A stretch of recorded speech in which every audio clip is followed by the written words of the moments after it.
Welcome to our backyard food forest. Today we are digging some holes and clearing a space for our Florida Prince peach tree. And this is one that we got from a natural farm. It's a really pretty tree, and we're excited to get her in the ground so it can get established before winter. Well, it's going to be getting established during winter. So follow us along as we prep our site and as we get this planted.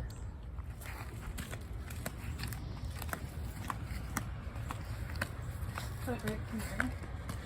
And we got this whole pile that we've got to clear. This is just yard debris that we've cut up, and we're gonna mulch it in with our wood chips to create our layer of mildew so we can jumpstart all of this mulch to break down. And we've decided we're gonna put our peach tree right here, right in between where we cut down our old citrus. And it's in a nice, good bit of sun. And let's get started. So we're using some big old recycled boxes that we found in the dumpster behind Badcock Furniture in Apopka. And just to put this is what we've used, mostly mulched our garden with, covered our grass up with to put the wood chips on top of, is these big furniture boxes.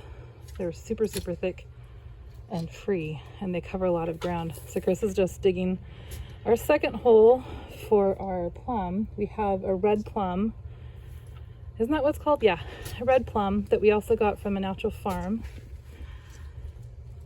And he's just digging through some sand and roots to get in there. We've got our other hole already dug, and we've filled it about halfway with water and let it soak in. The water's almost soaked totally in. So you can, I don't know if you can see the depth that we dug it at it's close. Let's see, I don't know. It's like 1.5 times deeper than our tree. This is what we've always done with our trees, and they've always done really well. So that's what we're doing with this Prince Peach and with our plum.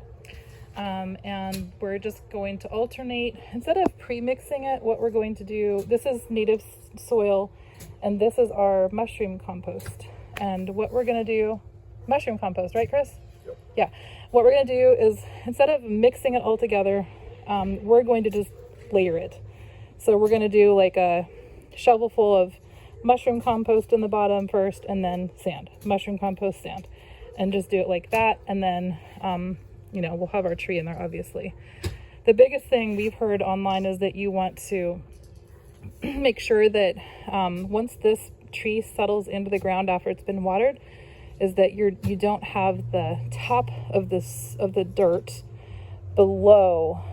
You don't want to have like water running into that, I guess, and have it, I don't know if they call it crown rot, I don't know what they call that, but basically you want to have this up a little bit above your soil level so that the water can go down through and not sit on top of the roots and rot the roots out. So we've got sand. So I haven't found that root rot is a big problem here in Florida. We're in Central Florida, Apopka area, if you know the area.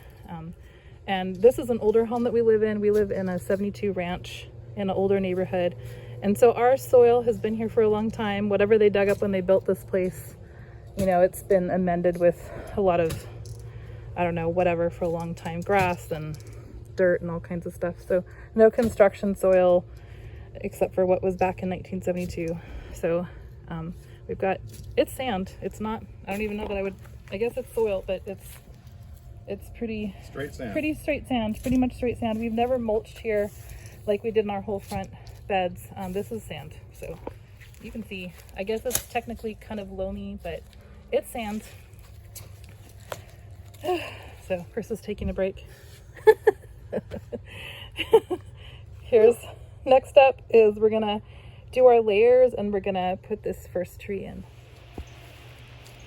There we are, taking turns digging holes for our fruit trees. Yay!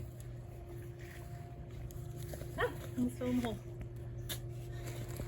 Yeah, thankfully we have sand. It's not like terrible clay or super hard. Straight up sand, and it's actually, it's pretty, it's got a little bit of moisture in it, but it's been dry, and this has actually been covered up with cardboard. Yeah. So it's not super dry, but I mean It's not completely dry, but it's pretty dry. Good thing it's winter and not like 100 and bazillion degrees.